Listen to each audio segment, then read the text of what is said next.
এত সুন্দর কালারফুল গোলাপগুলো দেখে সব নিয়ে আসতে ইচ্ছা করছিল, বাট এগুলো যেন এখানেই বেশি ভালো শোভা পায়। পুরোটা নেমে একটু করেন, ডায়েটে আছে তো, জিম করছি বলে কথা।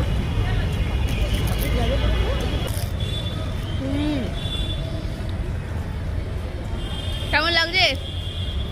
পাপড়ি চাট তো আমার অল টাইম ফেভারিট, আর তার সাথে এরকম নন্দনে বসে খাওয়া দাওয়া মানে সন্ধেটা তো একদম জমে গেছিলো এখানে বসে। আর রবীন্দ্র সদন আর এই নন্দন শিশির মঞ্চ এগুলির মানে হচ্ছে বাংলার একটা, বাঙালিদের একটা আলাদাই ভালোবাসার জায়গা। সন্ধেবেলায় এই মাঠটাতে বসে থাকতে তো বেশ ভালো লাগে। কফি নিয়ে বসেছি আমরা এখানে, টুম্পা বানিয়ে আছে। আচ্ছা, লেমন টি খাচ্ছে। আমার আর মুনিয়ার কফি। প্রায় অনেক বছর পরে আমরা এরকম চারজনে বেরোলাম। আসলে আমি কলকাতায় খুবই অল্প দিনের জন্য আসি, তো সেরকম খুব একটা সময় পাওয়া হয় না।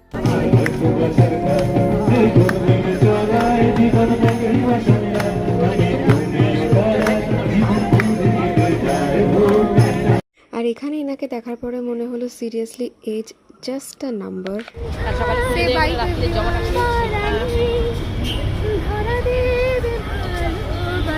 একে টাটা বলতে বলেছি, এখন গায়ে গেছে। ওকে, আমরা কাটা দিন খুব ভালো কাটলো, তবে আমি নেক্সট টাইম যখন দিদিকে পাই দুপুর আসবে, তার একটু সুন্দর করে ফটো ভিডিও করা যাবে। ঠিক আছে, টাটা ফটো ডে।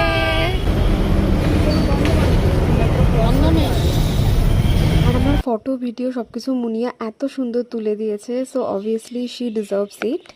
অ্যান্ড দেখো এটা পেয়ে ও সিরিয়াসলি কতটা খুশি হয়ে গেছে।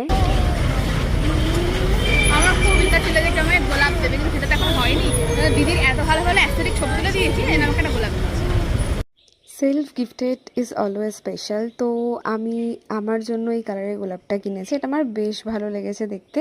তারপরে আর কি ওখান থেকে আমরা চলে আসলাম মেট্রো স্টেশনের দিকে। আসার সময় মোমো খেয়ে ওখান থেকে মেট্রো ধরে বাড়ি।